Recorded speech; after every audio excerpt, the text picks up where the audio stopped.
He came up behind me and trapped me in a room, held me down, and humped me to the point that he had an orgasm. Why are you here today at the National Press Club? Well, I'm here, first of all, to demand the release of the list from the Slush Fund that used taxpayer funds to cover up the sexual indiscretions by members of Congress or even members of the staff that the taxpayers paid for. Congress has known about sexual misconduct and other kinds of misconduct by its members for years and has doled out your money, taxpayer cash, to keep it quiet. A group called the Office of Compliance has handed out more than $15 million to settle 260 alleged cases of sexual harassment, gender discrimination, and other wrongdoing by members of Congress. I have just one thing to say to all of you congressmen and all of you senators. We pay you. You owe us. You owe us answers. How did that fund start? Who started it? Why is everybody covering for these people? Conservative leaders also just being apathetic. They're not here today. No, they basically patted us on the head and said, oh, girls, have a good conference, right? We're very busy. Well, I am demanding that the Speaker of the House turn over the list to the American people. He may have that high position of the Speaker, but he got that job because he promised the people in his state and the American people that he would serve them well. John Conyers, Captain Underwear, went around displaying his tighty-whities for all these female staffers. I mean, that is completely inappropriate behavior, and it needs to stop right now. We wanted to revisit a little bit of history. It started in the 1990s when Bill Clinton was actually impeached because of his sexual harassment involving some of these great women who are with us, Juanita Broderick and Kathleen Willey and Paula Jones. It's happening again in the United States Congress and in the United States Senate. Millennials probably don't know about all the allegations that have made against President Bill Clinton. Tell us a little bit more about your story. I had my first dream job. I was 19, I turned 20 at the time, right when I started at the station, and Bill Clinton was governor, and he approached me. He was married, and he had a brand new baby girl. I was sitting in a low back chair.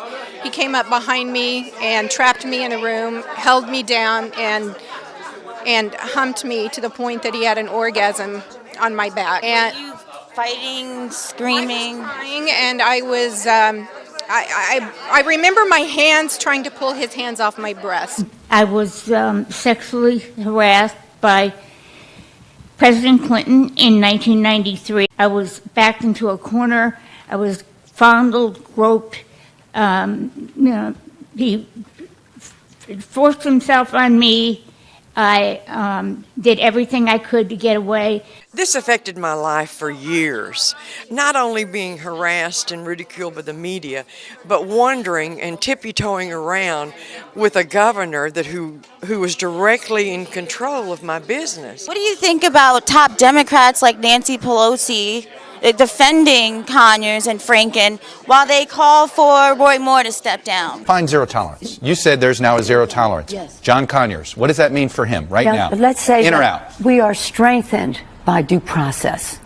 Mm-hmm. Just because someone is accused, and was it one accusation? Is it two? I think there has to be. John Conyers is an icon in our country. Why do you think the reaction was different by women on Bill Clinton? And I say that because it does seem as if, frankly, when you watch some of the reactions by the president in defending Roy Moore, or at least overlooking the allegations against Roy Moore, that were you putting politics ahead of your personal disgust?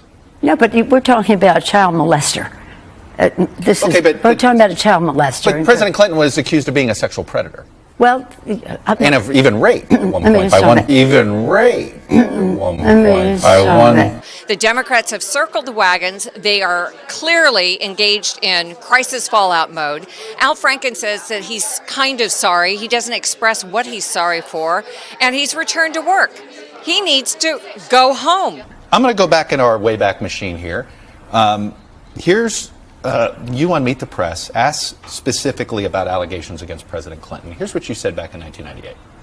Why the silence when there have been these allegations, serious ones, about President Clinton? Well, I'd like to say that I think that the women of America are speaking out about what they think about this whole situation. And the women of America are just like other Americans in that They value fairness, they value privacy, and do not want to see a person with uncontrolled power, uncontrolled time, unlimited money investigating the President of the United States. The concern that we had then was that they were impeaching the President of the United States, and for something that had nothing to do with the performance of his duties. We believe that President Trump has violated the Constitution, and we've introduced 5 articles of impeachment. We're wearing the pussy hats now. I never thought I'd be saying that, but we're wearing it because he has no right to be grabbing women's pussies. Yeah! I don't think this should be a Democratic thing or a Republican thing. This should definitely be an individual victim thing. Where are you on Senator Franken? Well, I don't think that you can equate Senator Franken with Roy Moore. The American standard is not about right versus left, it's about right versus wrong. We have been belittled. Joy Behar has called us tramps. We've been called sluts. We've been called whores. We have been called every name under the sun. Look what they said about, James Carville said about Paula Jones about dragging a $100 bill through a trailer park.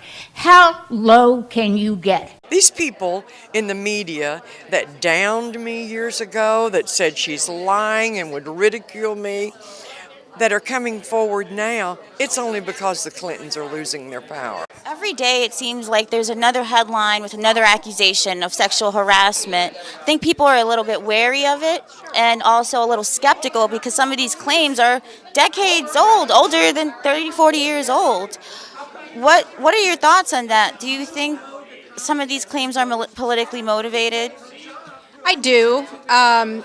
And I guess in a sense you could say mine was just to the fact that I didn't want that man and that woman in office. My particular case, you're looking at Bill Clinton, that was the Attorney General, and you say, why didn't you report this to the police? He was the police. Bill Clinton is a rapist, and Hillary Clinton is his enabler. And it was her secret police that terrorized me. Absolutely terrorized me for 2 years during this whole thing. So secret police killed my pets. They were following me. They knew where I was. I caught people under my deck at 3 o'clock in the morning. The morning after my 60 Minutes interview, I opened my front door, and there was a human skull, an animal skull, sitting on the front porch. Can you elaborate a little bit about how Hillary Clinton played a role in affecting your life?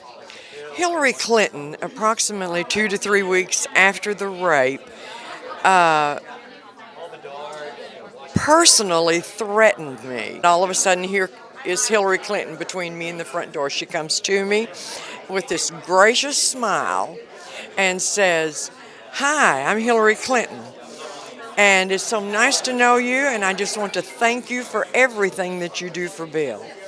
And I just sort of nodded. I just wanted to get out of there. As she came to me, I thought, oh my God, here comes this poor woman that's married to that horrible man. So I started to leave and get out of there. And all of a sudden, she grabs a hold of my arm. She pulls me back to her. There's no smile on that face now. It's strictly a scowl, a horrible scowl. And she pulls me close to her, and she says, "Do you understand everything you do?" I mean, I jerked my arm from that woman, and I left immediately. But Hillary Clinton seems to have gotten away with scandal after scandal, from Whitewater, email gate, now Uranium One.